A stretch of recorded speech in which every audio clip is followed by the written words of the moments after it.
አንዳንዴ ህይወት ምን ውስጥ እንደምታስገባችሁ ምን እንደምታረጋችሁ አታውቁም። እንግዲህ እያንዳንዳችን ገና ከእናታችን ማህፀን ሳንወጣ የራሳችን የታዘዘልን ትእዛዝ አለ። ያን ደግሞ ትእዛዝ ሊፈጸም ግድ ይሆንብናል በህይወታችን፣ ጥሩም ነገር ይሁን መጥፎም ነገር ይሁን ማለት ነው። ምክንያቱም የተጻፈልን ነው። ሰው የተጻፈለትን ነው የሚበላው። ለምሳሌ እኔ የኔን እድል ለትንሱ ሊሆን አይችልም፣ የትንሱ እድል ለኔ ሊሆን አይችልም። ካያችሁ ዓለም ራሱ ተገላባበጦሽ ናት። ምክንያቱም ለአንዱ የተስተካከለ ለአንዱ መከራ፣ ለአንዱ ሀዘን፣ ለአንዱ ደስታ፣ እንደዛ ነው በቃ ዓለም ማለት ነው። ውድ ቤተሰቦቼ እንዴት ናችሁልኝ? ደህና ናችሁ ወይ? ሰላማችሁ በያላችሁበት ብዝዝት ይበልልኝ። የኔ ማሮች የኔ ቅኖች ሰብስክራይብ ስለምታረጉኝ፣ ኮሜንት ስለምጽፉልኝ፣ ላይክ ስለምታረጉልኝ የኔ ቅን ልቦች የሆናችሁ በጣም ነው ማመሰግነው። እግዚአብሔር አምላክ የልባችሁ መሻት ይፈጽምላችሁ። በተለይ ስደት ያላችሁ እህት ወንድሞቼ እግዚአብሔር አምላክ የልባችሁ የምትፈልጉትን በልባችሁ የምታስቡትን ሁሉ ፈጽሞላችሁ በሰላም ለሀገራችሁ ያብቃችሁ። የኔ ውድ ያው ለሀገራችሁ ያብቃችሁ እንበል እንጂ ሀገራችን ጥሩም ባይሆንም ለሀገራችሁ ያብቃችሁ ቤተሰብ ስላለን ማለት ነውና ተንሱ እኔ አላቅም ስታለቅስ በጣም አንጀቴ ነው የምትበላኝ። ለምባይ መቆጣጠር እውነት እኔ ሁላችሁም እንደኔ ሆኖ አላቅም። በነገራችን ላይ ማንኛውም ሰው ሲያለቅስ ለምን እንባ የሚመጣብኝ አይገባኝም። በነገራችን ላይ ድራማም ከሆነ ማለት ነውና ሁሉ ጊዜ ስታለቅስ በጣም ታሳዝነኛለች። በቃ የብቸኝነት ህይወት እዛ ጋር ወንድም የለም እህት የለም እናት የለችም። እንደው ትንሽ እንኳን እስቲ ሄጄ እናቴ ጋር አርፌ ልምጣ ትንፋሽን አውጥቼ ልምጣ እንዳትል እናቷ ርቃን ያለችው ይመስለኛል። ትንሱ ብዙ ይሄ እህትና ወንድም ያላት አይመስለኝም። አንዳንዴ እህትና ወንድም አለመኖሩ በጎናችሁ ወይ ማጠገባችሁ አለመኖር በተለይ እህት ከሌላችሁ እህት እንደ አለመኖር እንዴት እንደሚጎዳ በነገራችን ላይ የሚያቀው ያቀዋልና ትንሱዬ እኛ እህት እንሆንሻለን። ሌላው ባንተካም እንግዲህ ተመልካቾችሽ በጣም የሚወዱሽ ብዙ ህዝቦች አሉ። ከነሱ ጋር ከእግዚአብሔር ጋር ይሄን መከራ ይሄን ፈተና ይሄን እንባ የሚቆምበት ዘመንና የሚቆምበት ጊዜ ስለሚመጣ አይዞሽ ነው የምንለው። እና ምልላችሁ ፈልጌ ነው አንዳንዴ ሰው በመልኩ በገንዘቡ በሀብቱ በሰውነቱ በብዙ ነገር የሚመኩ ሰዎች አሉ። ካያችሁ ስለ እድል ላውራችሁ ፈልጌ ነው። ካያችሁ በጣም አስቀያሚ ሰዎች ለምሳሌ እናንተ ከቤተሰቦቻችሁ ስታድጉ ቆንጆ ከሆናችሁ ወይኔ እቺማ ምደርሰው ቦታ ወይኔ ምታመጣልን አማች ወይኔ ልትባሉ ትችላላችሁ።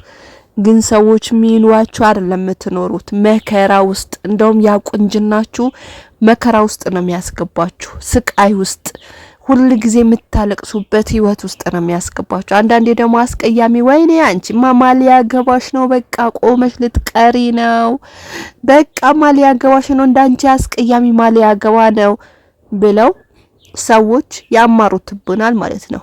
እነሱ ደግሞ ስታዩ ማለት ነው የተንደላደለ ህይወት ሁሌ ደስተኛ በትዳራቸው በህይወታቸው በገንዘባቸው በልጆቻቸው በቤታቸው ተሳክቶላቸው ታገኟቸዋላችሁ። ዓለም እንደዚህ ተገላብጦሽ ናት ማለት ነው። ዓለም እንደዚህ ነው የምትገላበጠው። እንግዲህ አላዛር ትንሱ መጥቶ ለከፋት እንዳንል በቃ እድል የተጻፈላት ነው። ገብታችኋል? እግዚአብሔር የጻፈላችሁ ነው እናንተ የምትበሉት። እግዚአብሔር ያልጻፈላችሁ ሊሆን አይችልም። ያው አንዳንዴ ምናልባት በጸሎት ያልጠየቅነው ነገር ወይም ደግሞ በቃ እግዚአብሔርን በጣም ጭቅጭቅ ነው ፊቱ ዞር ካደረገብን ማለት ነው።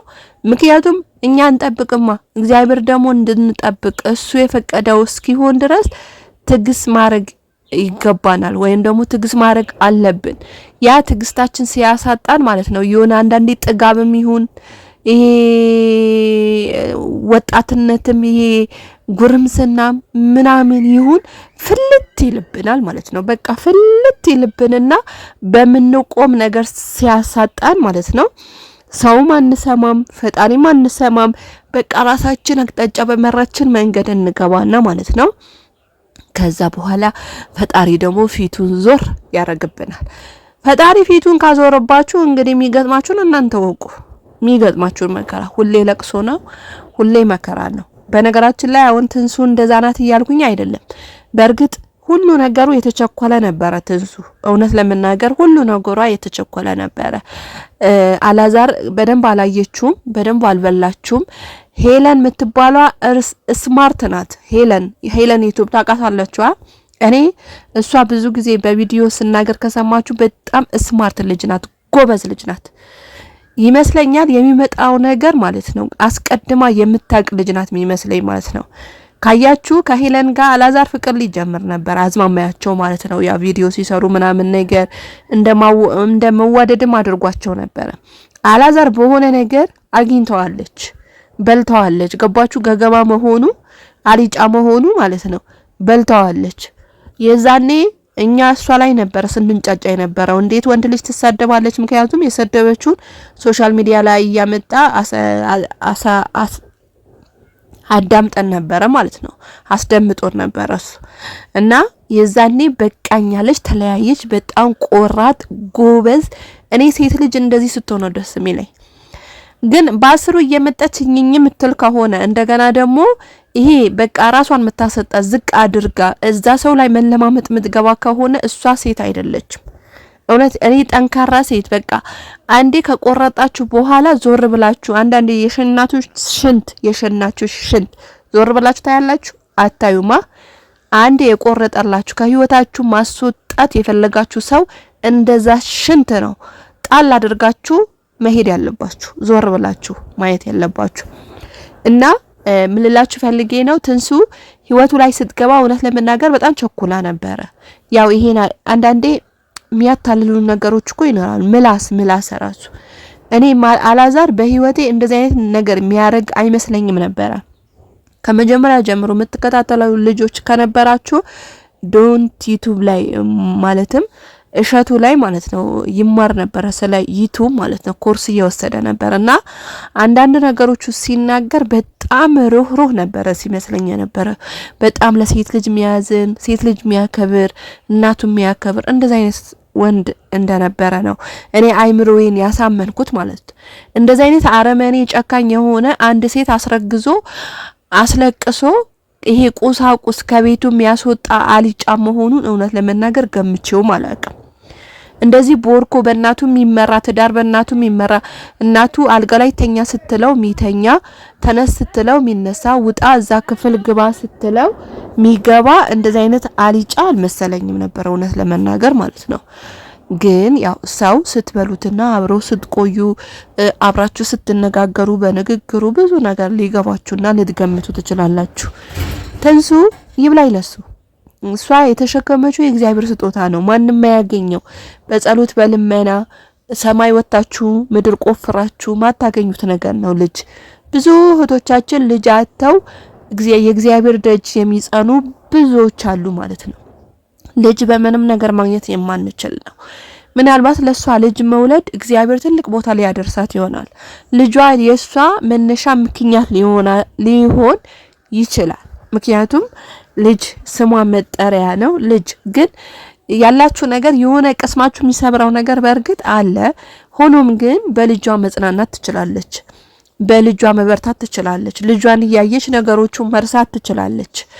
ታያላችሁ ነገ አላዛር ትንሱ እግር ስር ወጥቆ ይቅርታ ብሎ ለምኖ ይሄን ህይወት ዳግም እገባለሁ ወይም አብረን እንቀጥል ብሎ ካልመጣ ማለት ነው ለማየት ያብቃችሁ። ይሄ ቪዲዮ ለትዝብት ይቀመጥ። ተመልሶ ይለምናታል ትንሱ። የዛኔ ግን ትንሱ አንቺ ልብሽ ተሸንፎ ወይ ልጄ አንድ ናት ልጄን ሁለት ማድረግ አለብኝ ብለሽ ይሄ ያልሆነ ጭምልቅልቅ ያለ ህይወት ብትገቢ የዛኔ ነው ያንቺ ህይወት የተበላሸው። የዛኔ ነው መከራሽን የሚጀምረው ማለት ነው። የዛኔ ነው እንባሽን እንዳይቆም የሚያደርገው። የዛኔ ነው አላዛር መለሰሽ ያንቺ ህይወት ውስጥ ካስገባሹ በኋላ ነው የዛኔ ነው ያንቺ መከራ የሚጀምረው ማለት ነው። ስለዚህ አሁን አንዳንዶቹ አሉ እና ሩታ ተብየው እንግዲህ እነሱ በዝሙት ሰርተው በዝሙት የሚጨርሱ ማለት ነው። ልጇ ሁለት ለማድረግ የሄደችበት መንገድ በጣም የሚያስጠላ መንገድ ነው። ግን አንቺ እርግጠኛ ነኝ ጨዋ ነሽ፣ ጨዋ ቤተሰብ ያሳደገሽ ነሽ። በእንደዚህ አይነት ልክስክስ ነገር ትመጫለሽ ብዬ አላስብም። እኛም ደግሞ አንጠብቅሽም። ስለዚህ አንቺ አሁን ልጅሽ ሆድሽ ውስጥ ነው፣ ታይዋለሽ፣ ያይሻል። በእርግጥ ግን ያው በአይንሽ አላየሽውም፣ በህሊናሽ፣ በነፍስሽ፣ በስጋሽም ልጅሽ ካንቺ ጋር ቢሆን በአይን ስታዩ ደግሞ ልጅሽ አምጠሽ ስትወልጁ ልጅሽ የዛኔ እግዚአብሔር የምታመሰግኝበትና ይሄን ሁሉ ያደረሱብሽን ነገር እንደምትረሺ በሙሉ ተስፋ አተማመናለሁ። ስለምትረሹም ማለት ነው። ይሄን ሁሉ መከራ ይሄ ሁሉ ያለፈው ነገር ትረሻዋለሽ። በቃ ልጅሽ መጽናናያ ይሆናል፣ ልጅሽ ማረፊያ ይሆንሻል፣ ልጅሽ ተስፋሽ ይሆናል። ልጅሽ ሁሉ ነገር እናት ይሆንሻል፣ አባት ይሆንሻል፣ እህት ይሆንሻል።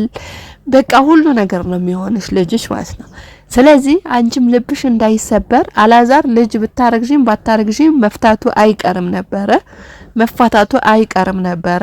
ግን ላንቺ ልብሽ እንዳይጎዳ፣ ልብሽ እንዳይሰበር፣ ተስፋሽ እንዳይሟጠጥ እግዚአብሔር ደግሞ በፍሬ ባረከሽ ማለት ነው። ስለዚህ ትንሱዬ የኔ ውድ አሁንም ቢሆን በርችልኝ፣ እኛ ከጎንሽ ነን። እውነቴ ነው። እኔ እንደውም ስልኳ ባገኝ ሁሉ እደውልላት ነበር። እውነት እኔ ከጎና መሆን እፈልጋለሁ።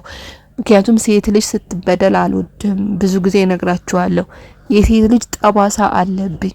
እኔ ትንሱ ስታለቅስ የሚያስለቅሰኝ የራሴ የሆነ ነገር ስላለ ነው። በቃ ቶሎ እንባ የሚቀድመኝ እኔ የራሴ የሆነ ቁስል ስላለ ነው። ማንኛውም አይነት ሴት ምንም ትሆን ምንም እንድትበደል አልፈልግም። እሷም ደግሞ እንድትበደል አልፈልግም። እውነት ለመናገር ሰው የዘራውን እግዚአብሔር ራሱ ሰው ጥሩ ነገር ከዘራችሁ ጥሩ ነገር ነው የምታጭዱታ። ራሱ የስራውን ይስጣችሁ እንጂ እናንተ በቂም በበቀል ለሰው ልጅ ብድር ልትከፍሉ አትችሉ። ስለዚህ ትንሱዬ ከጎንሽ ነን። ምንም አታስቢ፣ ምንም አትጨናነቂ፣ አታልቅሺ። ልጅሽ እንደዚህ ባዘን ሁሉ ጊዜ ያዘንሽበት እንትን ሲል ስትወልጁ ደግሞ ነጭናጫ ልጅ ነው የሚሆንብሽ። የሆነ በቃ ታውቂያለሽ፣ ነጭናጫ ልጅ።